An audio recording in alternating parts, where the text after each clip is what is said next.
Je pense qu'il y a une chose qui est très importante, c'est de ne pas confondre être sérieux et se prendre au sérieux. C'est deux choses totalement différentes.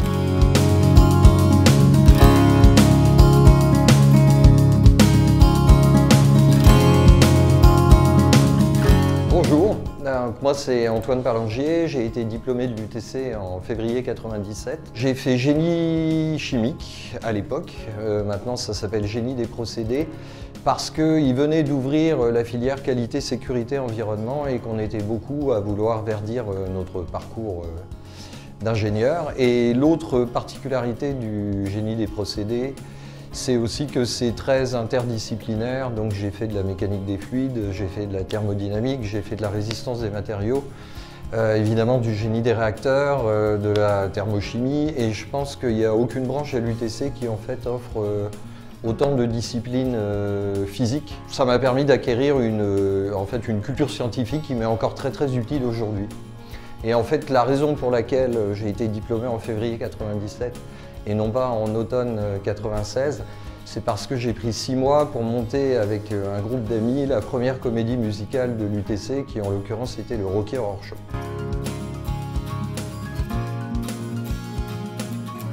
Alors, après l'UTC, j'ai fait beaucoup de choses et justement, je pense que c'est une des grosses qualités de l'UTC, c'est qu'elle nous donne un esprit d'initiative, une certaine audace aussi.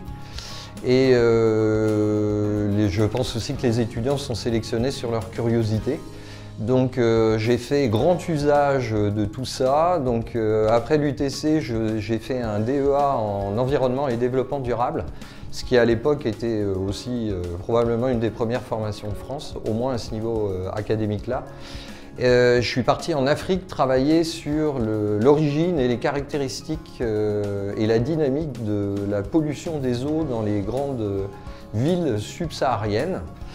Après ça, j'ai travaillé à peu près 5 ans chez des grands noms comme Altran, Vivendi Water à l'époque, donc Veolia aujourd'hui, au centre de recherche de Maison Lafitte, la plupart du temps en conseil et recherche et développement, toujours en environnement. Donc que ce soit traitement de l'eau ou traitement des déchets. Et à l'issue de tout ça, j'ai réalisé un projet qui m'était cher depuis longtemps. C'est que je suis parti vraiment vivre et travailler dans un autre pays, en l'occurrence le Canada, où j'ai émigré en 2004.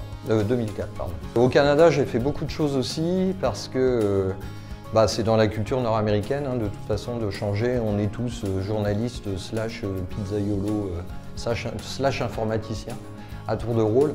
Et donc j'ai fait un doctorat en génie écologique, dans la mesure où là je travaillais vraiment sur des technologies qui justement soient moins des technologies, c'est-à-dire mettre en œuvre intelligemment les processus naturels pour faire le travail d'une station d'épuration par exemple, mais qui est très intensive en capital, en énergie et en personnel qualifié par exemple.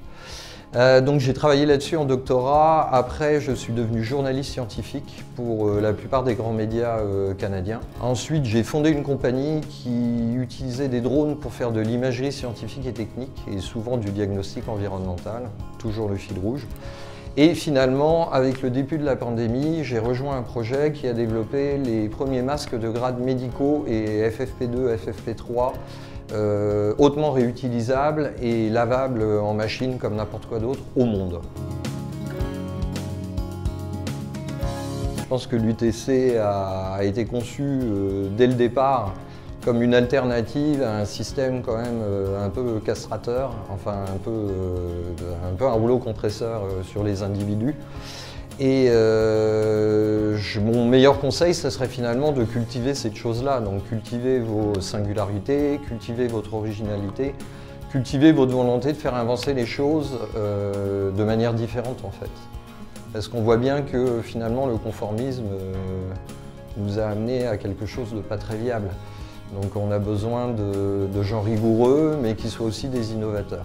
Et je dirais sur un plan personnel, et même professionnel d'ailleurs, je pense qu'il y a une chose qui est très importante, c'est de ne pas confondre être sérieux et se prendre au sérieux. C'est deux choses totalement différentes.